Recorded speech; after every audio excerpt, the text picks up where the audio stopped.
Alabama's cottage food law, and what are the sales limits? How much can you actually sell in the state of Alabama? So in this really quick video, I'm going to give you a rundown of how much you can sell legally without having to transition to a commercial kitchen. And I'm going to touch a little bit on income tax and even sales tax. So welcome to Cottage Food Laws. This is YouTube's premier food home-based entrepreneur channel. Definitely want to hit the subscribe button if you're in the state of Alabama. We have tons of great resources, not just for the state, but also about marketing, tips on selling products and opening your own website online and expanding your home-based food business. So Alabama's cottage food sales limit. So in Alabama, actually the sales limit for cottage food operators is $20,000 a year. Now this means that you can sell up to $20,000 worth of homemade food products annually without needing to upgrade your business to a fully licensed commercial kitchen. Now, with that being said though, there's a couple things you need to be aware of. This limit ensures that cottage food businesses remain small scale and kind of home-based as opposed to a mass-produced commercial operation out of your kitchen or your garage in some cases.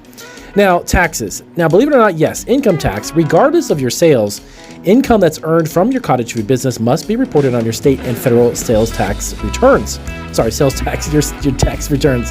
It's essential to actually keep detailed records, though, of all sales and expenses throughout the year to accurately report your income. Now, that means that you need to really be cautious that if you're spending anything on it, any of your expenses for your business, receipts for products, ingredients, bags, labels, packaging, even gas, believe it or not, in some cases, touch base with your accountant. A lot of this can be actually tax deducted as a business expense.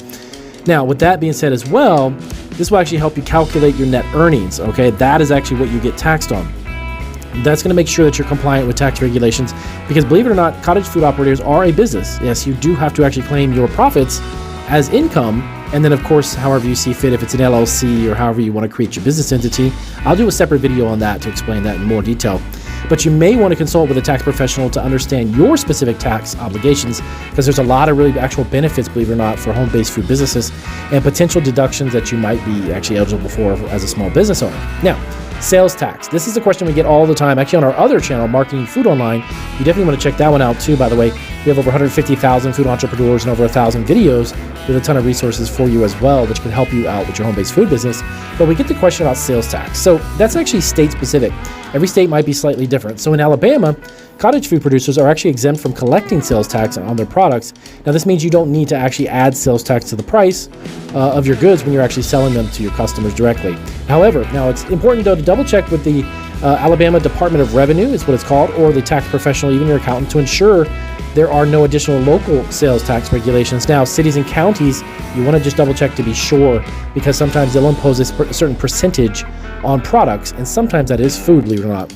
So you want to keep being updated with that. Actually, with tax requirements can help you avoid any unexpected liabilities and ensure that your business runs really smooth. So by understanding these things though, and adhering to these little simple guidelines, you can successfully operate within the boundaries of Alabama's cottage food laws. So I want to do a really quick video and run this by you because we actually had someone ask about Alabama and what the sales limit was. So I hope this explains it. If it does, let us know down below in the comments section. Give us a big thumbs up and check out some additional resources here.